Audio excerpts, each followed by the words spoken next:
Howdy, and welcome to the Petrus Development Show, where we discuss fundraising in the religious sector and how generosity and giving impacts both the organization and the donor. From campus ministries to high schools, from universities and faith-based nonprofits to Catholic parishes, we bring you stories, insights, and best practices that will inspire, educate, and inform you to go out and raise more money for your ministry and the kingdom. God bless, and thank you for joining us today.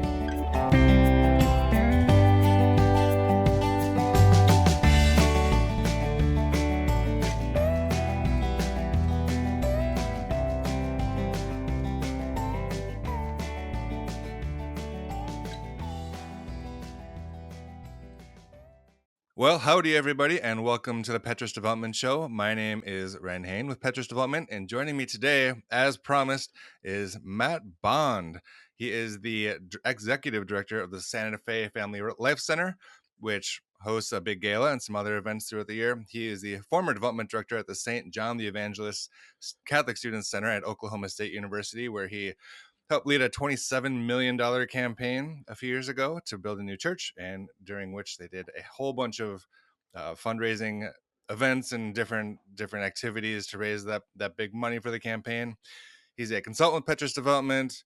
He's also a co-host of the Holy Donors podcast, and a good friend of mine who I met at a Petrus conference back in 2017 or 18 in San Antonio. Welcome to the Petrus Development Show, Matt Bond. Hey, Rhen, how's it going? I'm happy to be here, we were just chatting about that San Antonio conference, and that was both of our first ones, I believe. It was, And yep. it was a great time, great opportunity. I was a brand new development director at that point in time. I didn't know what I was getting myself into, and I came back from that with my eyes open, my mind fresh, and ready to hit the ground running. Exactly, me too. I was a year or two into fundraising at that point, but I learned a lot. Met a lot of great people at that conference. Learned a lot of great things, and went home and hit the ground running. It was excellent, and made a lot of great friends there, yourself included. Great. Today we are here to talk about donor events, which you've done a whole bunch of fundraising events in your time fundraising. I've done a bunch of, especially cultivation events in my time fundraising. So we're going to dig into that topic today. Like I mentioned, you've done a bunch, both for a campaign for a campus ministry. You do on at least once a year now for the Family Life Center. Why don't you tell us a little bit about what the Santa Fe Family Life Center is and your job as the executive director there before we get started? Yeah, absolutely. So Santa Fe Family Life Center, it's got a big name, but the best way for me to explain it is think of a giant YMCA. So we've got basketball courts, tennis courts, workout facilities, the whole 9 yards. We've got a ton of pickleball going on there. But the reality is, it's an organization it's a nonprofit organization whose mission is to give back to the community, and the stakeholders and the board of directors has set an executive vision of really focusing and specializing in adaptive sports. So when it comes to Oklahoma City metro area, we are the go-to facility for adaptive sports. So we're the home of the professional wheelchair basketball team. We have a wheelchair football team. We do numerous kind of clinic events to teach different sports, from wheelchair tennis to wheelchair badminton, adaptive pickleball as well. So we do all of that stuff, and then we also have a great community of veterans that we feel honored to get back to, and so we help that group in different ways, and a lot of times it fits with our adaptive mission, but at times it's just a great time for them to have fellowship and time together. So those are two of the big areas of our mission, and then our third area is the under is our youth programs that works with kids who may not have the same opportunities that other young people have growing up, in sport and what have you. So gosh, there is so much activity and going on year round. It's crazy to think about it. We have in any given weekend, we could have 8,000 people coming in and out of our doors for a basketball tournament. Wow. 52 weekends, roughly 52 weekends out of the year, we're running 48 tournaments a year. So it's a big thing. So my job is to is to lead the team that does the majority of the work. Um, and kind of help execute the board's vision from that. That's really where I'm at. And as everybody knows who's ever been an executive director, um, one of your main jobs is to fundraise. I do have an amazing development director, and she does great work. And my job is to support her for one, and then two is also to go along with her and help fundraise for the mission of the organization too. Excellent. And so before that, like you mentioned, you got your start in fundraising at the Catholic Student Center at Oklahoma State. And I'm guessing you didn't study fundraising in college before that. How did you get into fundraising and start there? I didn't. I'm not far off though. I have two degrees, one in business administration, one in finance. Went a bunch of different paths. I spent some time as an insurance agent. And that really wasn't a good fit for me. I had I spent some time as a director of youth ministry in Edmond, Oklahoma. I had a wonderful church. Had a wonderful mentor in a lady by the name of Becky Coyle. And so I'm getting to your question here, Rhen. Just bear with me for a second. So, spent an amazing time learning under her. And one day, out of the blue, I got a text message from my sister-in-law who was at school at Oklahoma State. And I guess Father Carey had walked into the classroom and said, "Hey, I'm looking for somebody who graduated from OSU with a business degree, can socialize with people, and went through the Newman or the student center while they were there." And my sister-in-law raised her hand and said, "Hey, you just described my brother-in-law." So he stole her phone and texted me as if he were her, And so we set up a meeting, and I was happy where I was at. My career goals and aspirations were going in a totally different direction. Anybody who meets Father Kerry Wakulich um, instantly just falls in love with the guy and is ready to go to war with him. Um, and I had a similar, long story short, I had a very similar experience with him. And that's kind of how I got in. I got into development. I had no clue what I was doing. Third day of work, they said, "Oh, by the way, you're going to run a $13 million capital campaign." And if you remember a minute ago, Rhen, you said it was a $27 million capital campaign. And so, yeah, the $13 million capital campaign turned into a $27 million capital campaign. And I joke when I tell this story that if I would have known what that would entail on my third day of work, I probably would have went back to my previous position and begged for my job back. But but the truth is that campaign, and to be a part of it, and to help lead the team that accomplished it was uh, a great honor of my life. Great, I, one of the most amazing experiences I've ever been on, and it was it's hard to explain, but it was something that I praise God that I was the one that he picked to help be a part of that. Love it. And then in addition to your full-time job as the executive director of the Family Life Center, you're also a consultant with Petrus. Who are some of the different organizations you've been working with? Yeah, I started in July of 2020 with George Washington, the Catholic Student Center at the University of George Washington. Um, and right now I'm with the Chastity Project, and they're doing great work. They kind of house out of Arizona, but they're doing wonderful work. I'm kind of on the tail end with Witness to Love, which is a marriage prep program out of Louisiana, and they're doing great work as well. I mean, just great organizations to be a small part in. And then I just finished up some time with Aristoy, which is a school out of Houston. I've been a part of the Eucharistic Congress. Tim, whenever he was kicking that off the ground, I was a part of that team, helping them out as well. And gosh, I've been on groups like Love Works. I've been with Lumen Christi, as well as many others. So it's been a great opportunity to share kind of my experiences and expertise in helping other organizations just knock it out of the park. Excellent. Love it. So we're here today to talk about donor events, and like I said, you've done lots of different donor events in your time, and I've done a bunch myself with the campus ministry I was working at. Let's start by just breaking down at a high level what are some of the different types of donor events that you might consider putting on at your nonprofit. Yeah, absolutely. They come down to three areas. You've got your cultivation events. Also, you can call them friend raisers. You got your solicitation events, which is a fundraising event, and then your stewardship events. Which is really your opportunity to thank your donors in giving back. And so, your friend raising or cultivation visits look.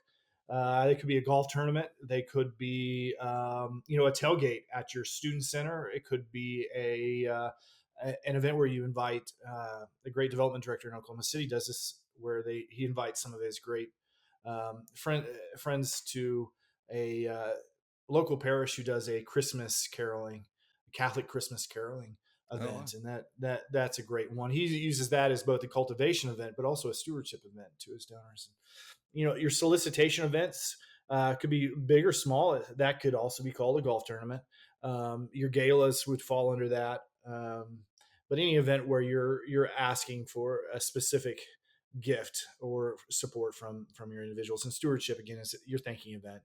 Um, uh, a great one for a stewardship event to just to kind of think of what one might be is at the end of a capital campaign you have the dedication of the church, and that's a great stewardship event for your donors who gave to the capital campaign that made it happen. Great. So a cultivation event, let's park there for just a minute. Yeah, Differs from say a fundraising event because you're not necessarily making an ask or a direct ask, at least at those events, right? You're correct. gathering together people who are interested in your organization, building relationships with them, and getting to know them, but not necessarily making an ask. I know I've done a bunch. I did I think 62. I think is the count on the number of different cultivation events I did over 7 years at a campus ministry, bringing together people and just getting to know them. And those type of events, they might, like you said, they might be picnics, they might be different kinds of outings. Maybe you're going to an event together, maybe you're going to have scotch and cigars, maybe it's like a lecture series, depending on the type of organization you have. It might look like something different. Anything you'd add to what those events should look like, or what they should or shouldn't include? Yeah, I mean, what they look like and what they should and shouldn't include, and from my perspective, I don't know if that's the way I'd look at it. I'd look at it as what's my end goal? What do I want? What I want it to accomplish at this event, and then build back from that. And so, the cultivation event, your main job is to create a relationship with individuals from that, or an opportunity to have a follow up, so to speak. That's really your end goal for it, to lead to see if what you're doing in your mission is a match with the donors individual mission of giving is. And so that's how I would kind of backtrack from that. You're absolutely right. It's normally not an event where you're making an invitation, but as I always say in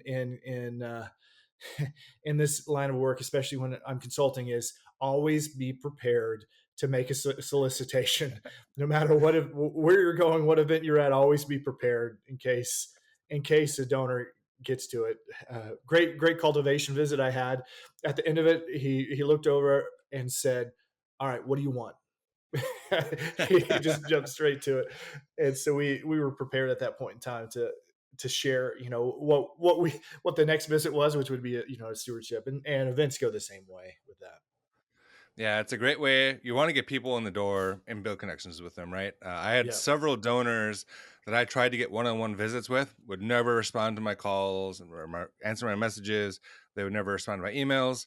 But we did events in their area and made them pretty welcoming, things that they were interested in. And several of them, they would come to these events. We met them there, and that gave us a good chance to follow up after the event. Hey, it was great to meet you here. I'd love to hear more of your story. Could we have coffee or lunch or something sometime? And then got follow-up meetings with them coming out of those events. And that was a great way to start those relationships with Hmm. people who were maybe a little bit nervous about meeting one-on-one. It felt like a big step for them to do that, right? Yeah. I mean, the key Hey, is to find. Oh, sorry. Go ahead. I was gonna add in here, Ren, just something that a lot of people don't think about, but is very important. at the cultivation events, make sure to have a sign-in sheet. I know it sounds lame or Yeah, whatnot, but you've got to gather their information so you can have that follow-up, right? You've got to have, 100%. if you don't have a cell phone number, you don't have a telephone number. Email addresses are great. If they'll give you a home address so that you can send a thank you for coming to the event, those three things are great. But your number one is the cell phone number. Above everything else is the cell phone number.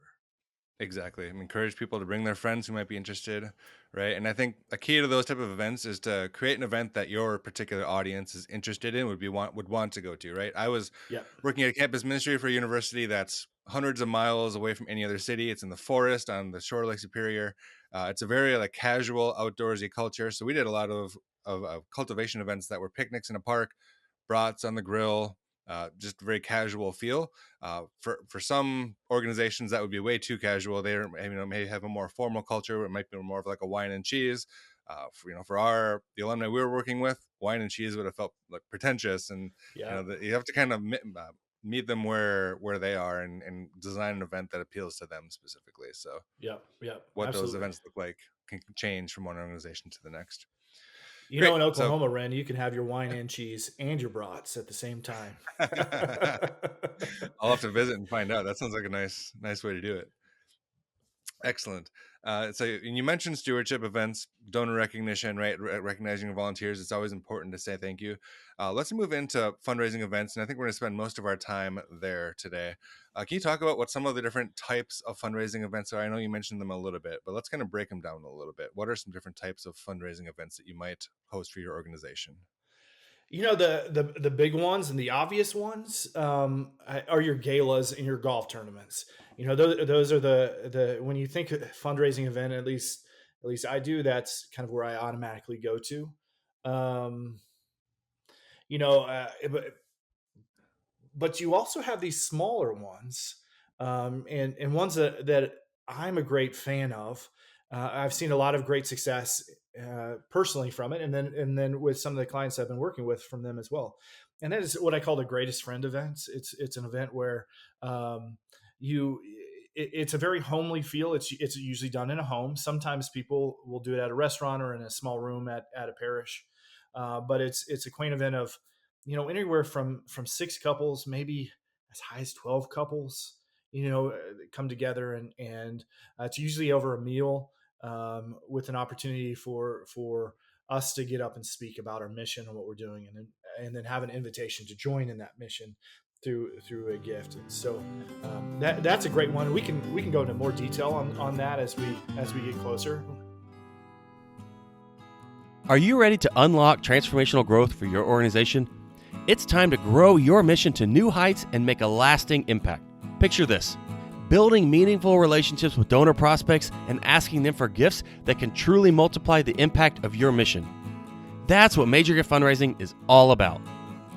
Major Gifts Fundraising is all about moving from transactional to relational with your organization's donors and supporters.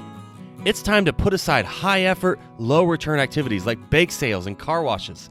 The organizations making the biggest waves are the ones building genuine connections with prospects and asking them for major gifts. But here's the thing: fundraising is both a science and an art. Relating to donors is where the art really comes into play. So many questions come up when you try to find the best approach for each donor.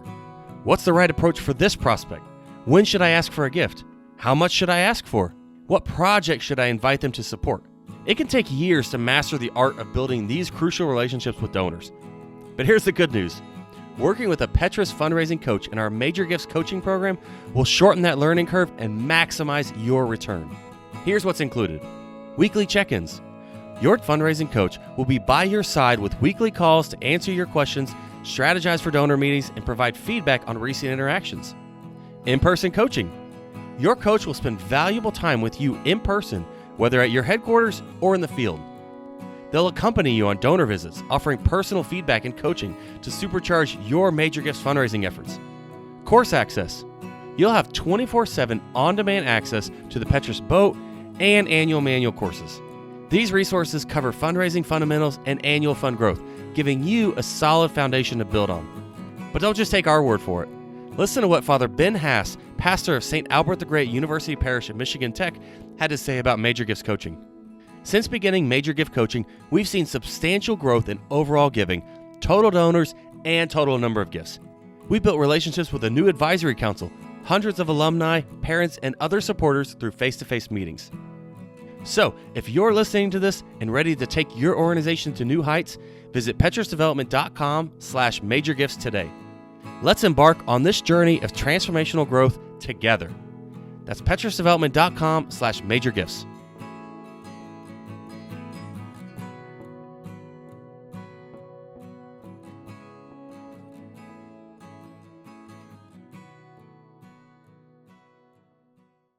So that sounds nice. This greatest friends event, but why would you host, a bunch of maybe smaller events with 6 couples when you could just do one big event in one night with hundreds of people and raise a bunch of money all at once?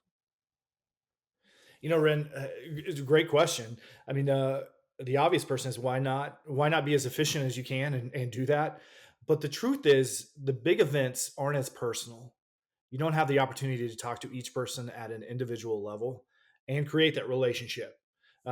That's one piece.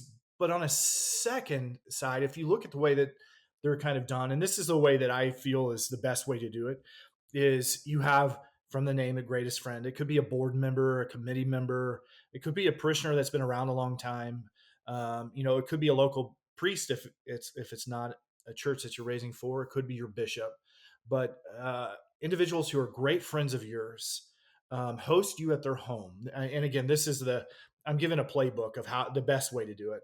They host you at their home. They invite their friends and those individuals that they know that would love to be a part of, that they feel would love to be a part of your mission in a form of giving. Invite them over to the home, and then you have this quaint meal. There's something special about having an opportunity to fellowship and to break bread in a small group together over like-minded things. I mean, think about the Last Supper. We just went through Easter a little while ago, right? And you've got the Last Supper. There's a reason why that is a powerful moment to have, and people can grow together in friendship quite quickly and whatnot. And so you've got that all going for you. So the host invites, you have this event, you have an opportunity to do the night, which would look like a kind of a small talk, and then you'd have dinner, and then you talk about your mission. You make an invitation to the mission, and then the my favorite part is kind of that social proof where the hosts, if they're a supporter, would say, "This is a great organization. Um, I hope everybody here would prayerfully consider giving to their organization," and then the organization, shares how you can give. I mean, I took a big event and really scrunched it down to make it simple. Um, and and the great thing about these events is you can systematize it in a way. It can be the same talk. It can be the same format. It can be very easy for the host. The host that's going to bring you in knows how to do a dinner party. So they know how to cook. They know how to set up all of that stuff. So that's easy for you guys. Say, hey, this is how the format will go. We'll say a few words. We'll make an invitation. If you'll just say a few words of support for us because you support us, and then we'll go from there. And so you follow this format. You can do 100 of these events in a year, maybe not, but 100 may be too many. Right? But you could easily do. We did 2 or 3 in a week. You could easily do that. It's a big thing. It takes much less effort than a banquet for 100 people. Much less effort to set up and to do the pre-work prior to it.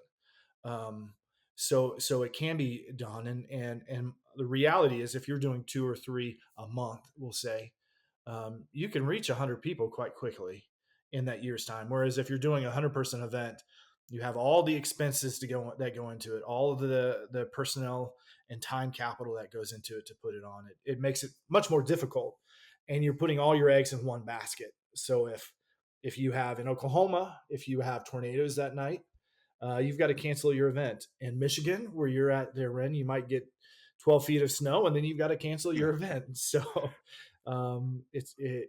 that's another reason why a bunch of smaller events work a lot better. but then you also create these quality relationships with donors that will last the lifetime of the organization. Great. And because you've done both, can you talk a little bit about what that prep looks like for a gala, what that time investment is, and what all goes into that? Oh yeah. Um, ooh, it it sucks everything. No, a gala is it's not a if you look at the big ones that happen, they're not starting 2 months prior to the gala and going to the gala. If the gala, let's just to keep it simple, is on September 1, you're starting for the next year's gala on September 3. You get 1 day off before you have to start it again.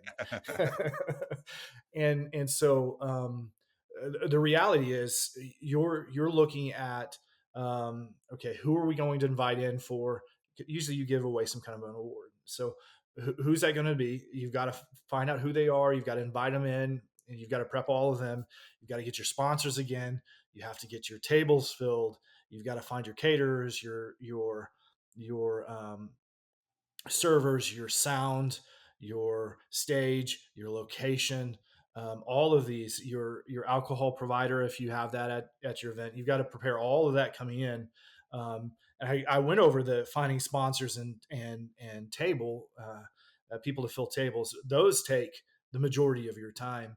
And in the organization that I work with, our development director, she spends a good 6 months of her 12 months working on this gala alone, Wow. um, putting it all together, and that's her portion of it.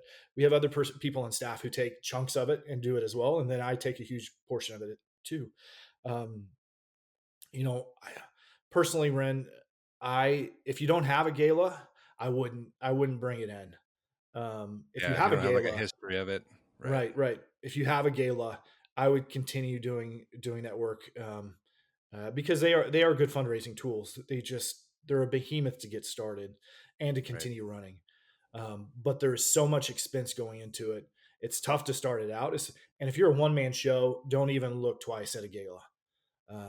You don't have the capacity to run one well.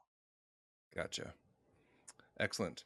So let's go back to those greatest friend events. You kind of gave us a summary of what it looks like and kind of how you plan it. How do you decide who to invite to these events, and what's the ideal size of them? You mentioned maybe 6, 8 couples. Is that typically what you're looking at? Yeah, 6 to 8 is a good number. You could grow a little bigger than that. If you get it too big, if you're at 20 couples, you've outgrown grown it to where you can't have a meaningful conversation with everybody that's there. That 6 to 8 is really a good sweet spot to have a great fellowship event.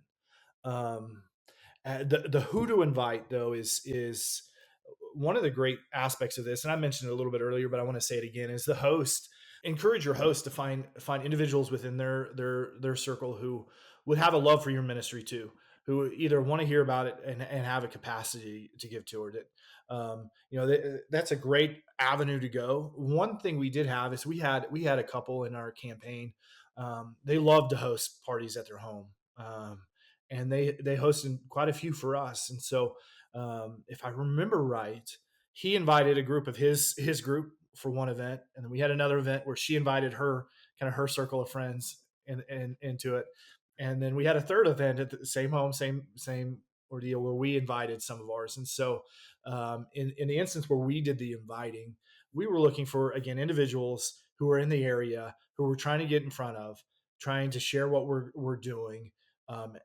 In the area that it was a no-brainer for them to come and have a free meal, hear what you're doing, and it was a simple way to reach 3 or 4 of those at the same time. um, and so that's how we did the one. So I would look for individuals that live in the area that you want to share your mission with. And this is kind of a low barrier to entry event to get people I to love come that. to. Yeah, and you don't have to have a big list in your database to host an event like that, right? There's a campus ministry in Canada that I've done some work with that they were just starting out, had no list at all whatsoever. They had a local couple who was super pumped about them getting their campus ministry built up and doing a lot more, and they hosted events, invited a bunch of friends, and fundraised a whole bunch of money to get this campus ministry started before they were doing any mailings, anything else in the fundraising Mhm. program, right? It's just a great way to kickstart things and it gets you some new people involved. So I love that. Absolutely. And Ren, just to go a little further on that too, and to manage expectations, you put on one of these events. Yes, you could raise a good amount of money at the event, but the event is really called for a follow up. It's on the Mm, follow up. It's the next yeah. meeting that you have with them that can do what I would refer to as needle moving in your ministry. It's that follow up. So you get to know them, you meet them. So in a way, this is almost like a friend raiser. Yes, it can raise funds at the event or at the dinner, but it's that follow up, and that follow up then leads to a continued relationship with your ministry as the years move forward. And maybe one of them who you met the year before at a dinner would host a dinner for you the next year. Yeah, that's a great point. Exactly. So you mentioned that you have kind of a standard agenda or kind of way you went through these galas or not galas, these greatest friends events. And you laid it out a little bit there earlier. Can you kind of break down what is step by step? How does that evening go? Sure. Um, First off, be the first ones there. Help the host, prepare for dinner, get the plates out, a glass of wine, give them some one-on-one time with you without their friends. So be there early to help with that. So next step is as individuals come in, shake their hands, say hello, and start conversation. So it's really a small talk time with everybody, and if there's more than one staff, so say it's an executive director and a development director, or a priest and a development director, don't stand next to each other. Separate and talk to different couples at the same time, and try to maximize that way. Every individual that's there has a conversation with someone from your organization. Um, so we have that small talk time. That's usually the wine and cheese time. If we're talking one of those fancy events you were referring to there, Ren, or uh, the beer and standing around the grill time for the other style event you were referring to. So that, okay, small talk time as the meal is being prepared, and then you sit down almost in a family style dinner, and you would eat. Again, continuing with the small talk. Uh, Most of the time, the host is controlling this conversation. They're just kind of bringing everybody in. They know everybody, so they're kind of pulling in a great, fruitful conversation. And then after that point, dinner's over. You kind of lay back. You get your another glass of wine, so to speak, or beer, and the host will then lead into and say, "Hey, I invited this organization in to talk to us about this. It's somebody that I love and wanted you guys to hear more about." And so gives you an opportunity. This is where you can share some of the materials you brought, but really you want to share your testimonials, the stories of your organization, of how it's making a lasting impact in the world, and why it's important now. Just kind of your elevator pitch, um, that you have, and then go on to say, so if you're trying to fundraise for your annual fund or operations, um, share about that and how they can make a gift. Ask them to prayerfully consider a gift from that. And if it's a capital campaign, you probably want to go a little bit into the specifics of what you're building and what you're doing and why it's important, and then ask them to prayerfully consider a gift to your organization. But the next part is the what I refer to as the social proof part, and that's where the host, and hopefully they are, if they're a great friend of yours, they should be a supporter of yours. They'll say something to the effect of, this is a ministry I believe in. They're doing great work. We change the world. Um, my husband and I, or my wife and I, whoever's speaking, would say that we fully support them, and I would like to ask you guys to consider a gift to this organization as well. Um, what that does from them saying it is that, A, you're not a fly by night organization. You are a real organization, somebody that they love and respect, supports you guys, and has had a great interaction. So it gives you the credibility that you are a great organization. And then from that, you make it easy. So you have QR codes and mittens envelopes and everything where you have pens ready at the table if they want to cut a check. You have it all ready and easy for them to give. And then after that's over, it usually goes into small talk and fellowship longer, and sometimes that last bit can last an hour or two of just just like-minded individuals sharing about life, um, and asking about it. And then at the end, you're the last to leave, so you see everybody out and say thank you for your time.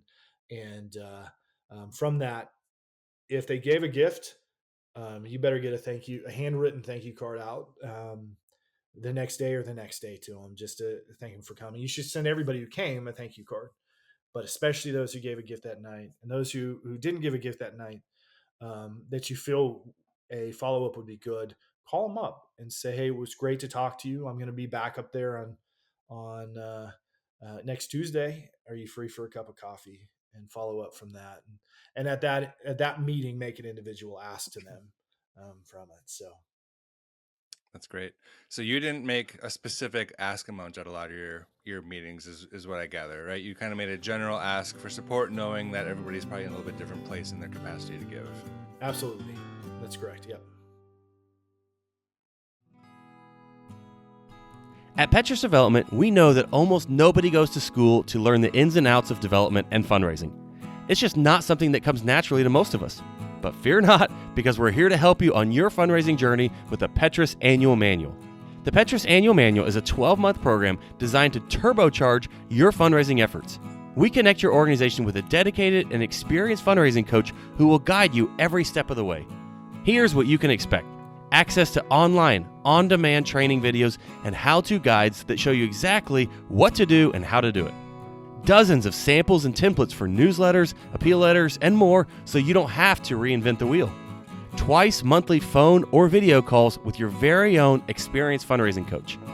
And a comprehensive development calendar that gives you a plan for development activities to keep your fundraising efforts on track. It's all about building a plan and then working the plan. Think of it this way: if Petrus Development's BOAT program helps lay the foundation for a strong development program, the annual manual is where you build the structure of a robust fundraising office. And here's the exciting part: what will your organization be prepared to do upon completing the annual manual? You'll be on the path to financial stability with a solid annual fund in place.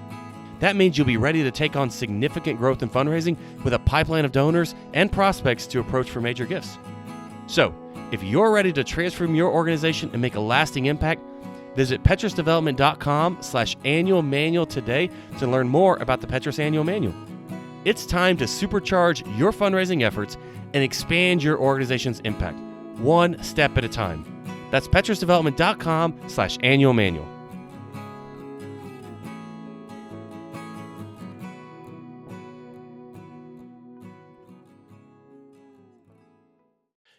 One thing, Ren, to say again here and to point out and to bring light to, is these events should be fun.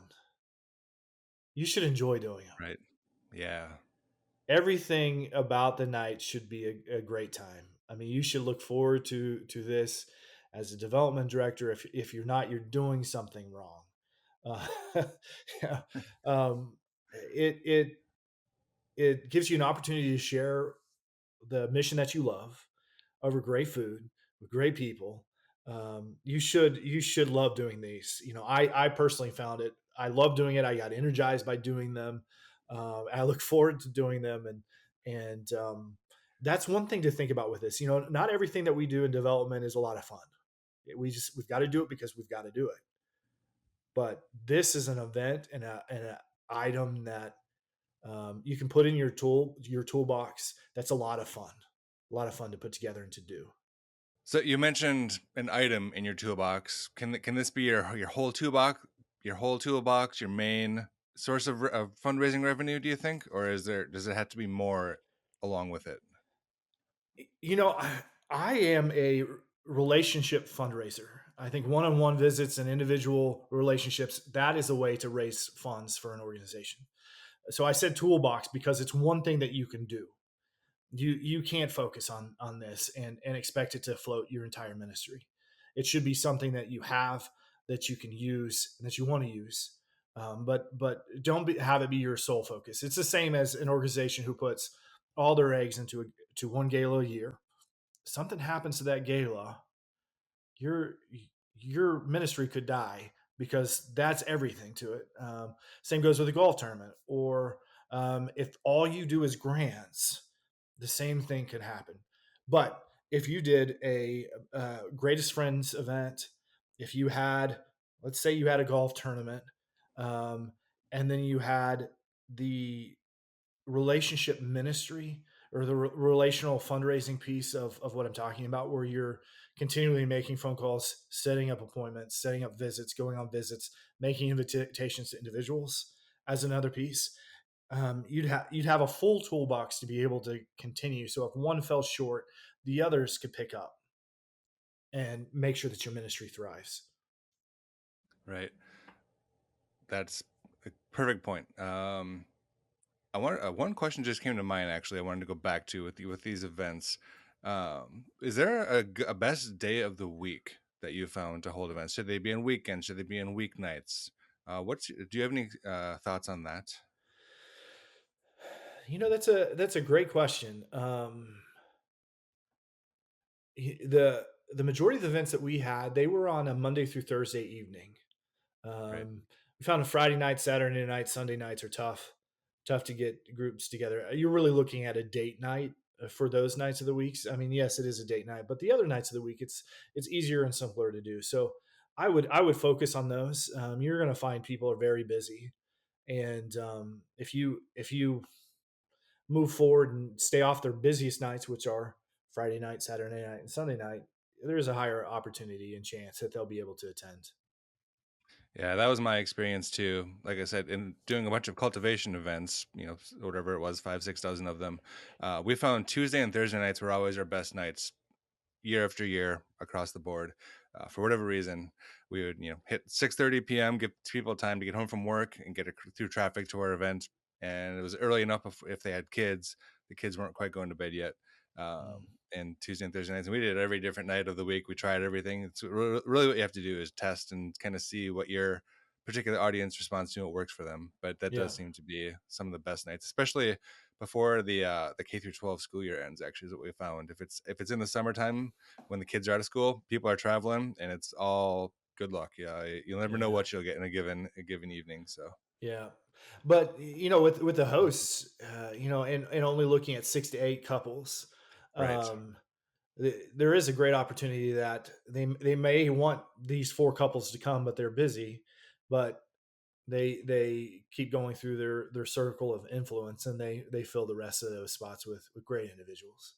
Right, that's true. Good point. Excellent. Well, any last thoughts? And you kind of mentioned the build out your toolbox, have some redundancy within your fundraising program. Don't rely on just one tool. Any last thoughts on events? Oh, that's a great one. I think, to reiterate, big events, be cautious of big events.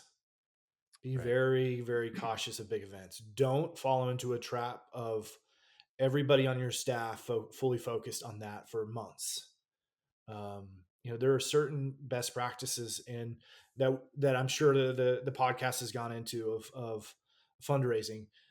There are certain things you can't forget, you can't stop, or you'll have lasting implications from that for any event, even this style of event. Continue making your phone calls, continue your visits, add this as an additional piece, um, and you'll be successful. But just don't put all your eggs in one basket either. Good advice. Excellent. Well, I think that's what we've got for today. Talking about donor events. Just one quick announcement before we wrap up for today. Ray's 24 Catholic Fundraising Conference is happening in San Antonio again, the same place that we met, coming up June 24th through 26th. And registration closes June 7th, so you're running out of time. If you'd like to join us in San Antonio and meet lots of other Catholic fundraisers from a variety of different types of organizations, it'll give you some motivation, give you some inspiration, some best practices and ideas to things to try, and also let you network with lots of other Catholic fundraisers and build a little bit of a team around yourself of people you can call up when you have a question. That's what Matt and I did for years, and we were both doing campaigns at the same time. We did you and me and Frank Shannon would do monthly calls and share ideas of what's working in our campaigns, what's not, and vent frustrations, and kind of have some accountability partners there. And so, yeah, that's one of the great things you can get out of a conference like this. So I hope you'll join us. Go to petrusdevelopment.com/raise24 to check that out. Hey, Rhen, and if they come, I'll be there.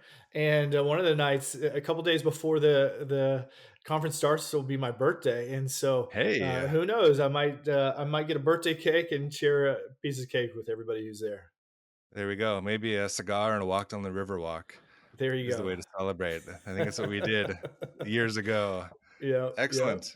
If you have a question that you would like to have us answer on the podcast, you can send it into podcast@petrusdevelopment.com, and we may feature it on one of our future episodes.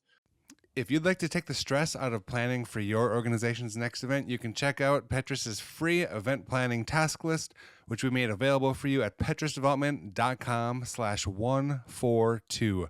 This is episode 142 of the Petrus Development Show. So the link is petrusdevelopment.com/142, and you can find that event planning task list available for free there. Can I tell you a joke? No. You can tell me a joke. How do you make an egg roll? How? You push it. Oh, we may have to save that for a Holy Donors episode. Oh, excellent.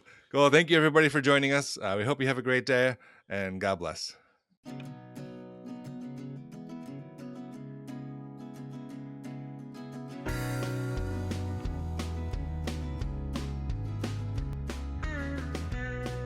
I'm so glad that you could join us for this episode of the Petrus Development Show. Do you know anybody whose ministry needs to take their fundraising to the next level? Please pass along the show to them. And if you haven't already, take a minute and do 3 things. Subscribe to the podcast so you never miss an episode. If you like the show, give us a 5-star rating and leave us a review.